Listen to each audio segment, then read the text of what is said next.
కేంద్ర విద్యాశాఖ మంత్రి ధర్మేంద్ర ప్రధాన్ రాజీనామాను ప్రజాస్వామ్య విజయంగా భువనగిరి ఎంపీ చామల కిరణ్ కుమార్ రెడ్డి అభివర్ణించారు.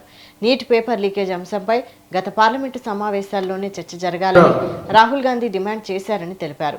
విద్యార్థుల ఆందోళనలు, ప్రతిపక్షాల పోరాటంతోనే కేంద్రం స్పందించాల్సి వచ్చిందన్నారు. మంత్రి రాజీనామాతో సమస్య పరిష్కారం కాదని, ఈ అంశంపై పార్లమెంటులో చర్చ జరగాలని కోరారు. భవిష్యత్తులో పేపర్ లీకేజీలు జరగకుండా చర్యలు తీసుకోవాలని, జాతీయ స్థాయి పోటీ పరీక్షలను పారదర్శకంగా నిర్వహించాలని కేంద్రాన్ని డిమాండ్ చేశారు. విద్యాశాఖ మంత్రి ధర్మేంద్ర ప్రధాన్ గారి రాజీనామా ఒక ప్రజాస్వామ్యానికి ఇది విజయం. ముఖ్యంగా విద్యార్థుల భవిష్యత్, నీట్ పరీక్షల్లో అవకతవకలు, పేపర్ లీకులు గత పార్లమెంట్ సెషన్ నుంచే ప్రతిపక్ష నాయకుడు రాహుల్ గాంధీ గారు ఎన్నోసార్లు స్పీకర్ గారిని చర్చ కోసం అడిగారు. ఏ రోజు చర్చకు ఒప్పుకోలేదు, తప్పు జరగనట్టుగానే వ్యవహారం చేశారు.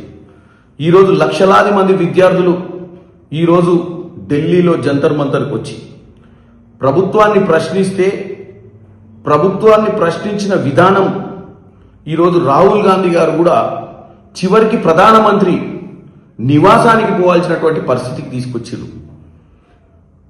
ఎట్టి పరిస్థితిలో ప్రతిపక్షాల మాట కానీ, ప్రజల మాట కానీ, విద్యార్థులను కానీ పట్టించుకోవద్దన్న ఒక ఆలోచన ఈ స్థాయికి తీసుకొచ్చింది. మొన్న 20వ తారీఖు నాడు చేసినటువంటి లాఠీ చార్జ్, దానికి సంబంధించినటువంటి విజువల్స్ కూడా భారతదేశ వ్యాప్తంగా కూడా ప్రజలు చూశారు. చివరికి ఈరోజు ప్రభుత్వం దిగి వచ్చింది, రాజీనామా చేయించారు.